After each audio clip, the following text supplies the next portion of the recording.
Not only men find it difficult to meet a valuable woman, women also apparently struggle to meet a compatible partner, and sometimes for reasons they themselves don't even realize.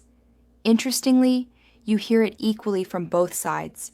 Dating is unsatisfying. It's getting worse and worse. Men say there are no good women left today. Women say they can't find any good men.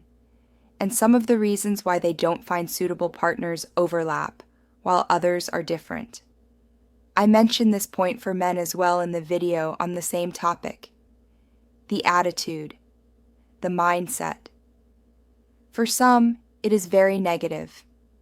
With women, I notice that they sometimes have this "I don't need a man anyway" mentality. Women today supposedly need men for nothing anymore, not even for having children. And especially after bad experiences, this mindset settles in quickly. And it is totally okay if women think this way. I'm not judging it. They surely have their reasons. But this attitude manifests itself in the way they interact with men, and men feel that. If you have this mindset, you don't necessarily attract the kind of men you want to attract, because men want exactly this. They want to be needed. They want to feel needed. It's part of the male nature. And some women simply don't allow men to help them anymore, or they don't allow men to say anything.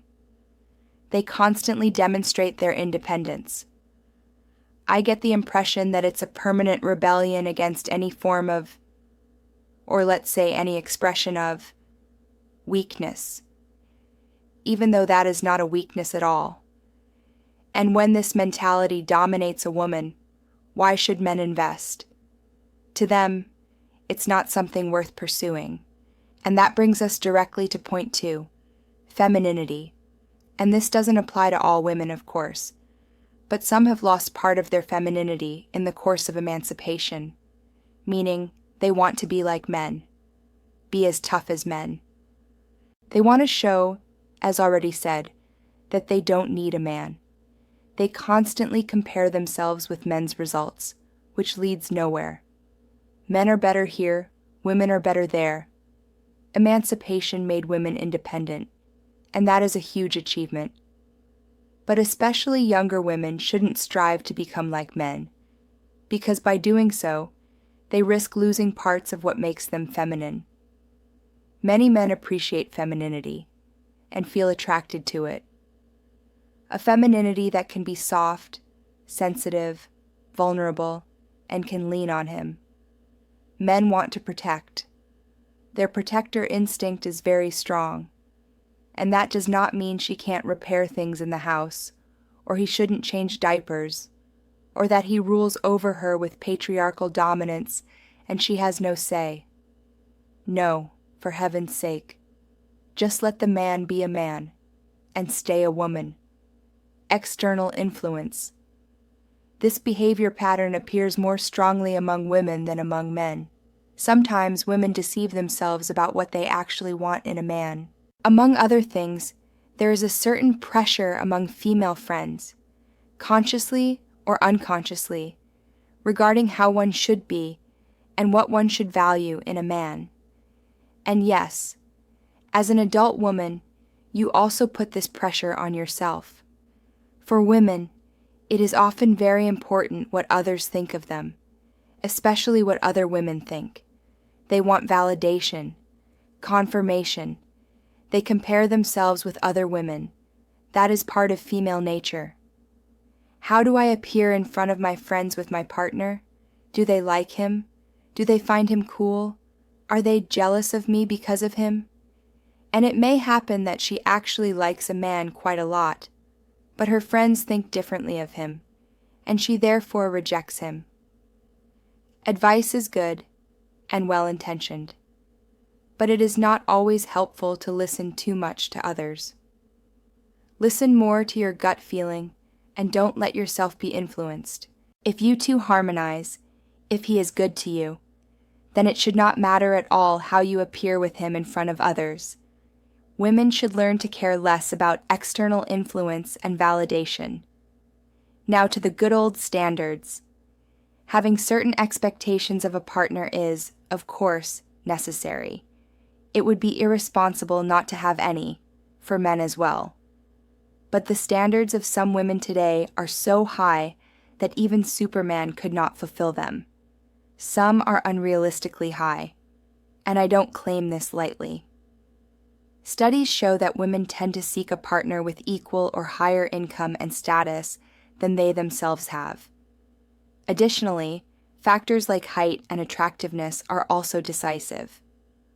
Women prefer taller men over 180 centimeters, and interestingly, they tend not to deviate from their criteria. Yes, men also have standards, but they are much more flexible when it comes to their ideal expectations.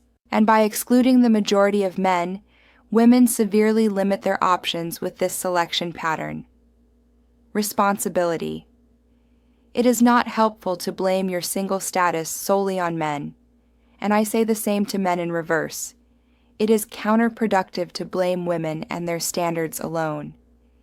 If every relationship fails over a long period of time, if every man disappoints you, if you believe there are almost no valuable men out there, then there is a possibility that the problem is not only with men, but also with yourself. So it is worth reflecting self-critically, or working on yourself, and perhaps asking, why do I always choose this type of man, the one who treats me poorly, who leaves all housework to me, who cheats on me? Working on yourself also means learning not to choose this type of man anymore. Last point, dating apps. Many people meet and fall in love through dating apps. For others, they are the biggest frustration ever.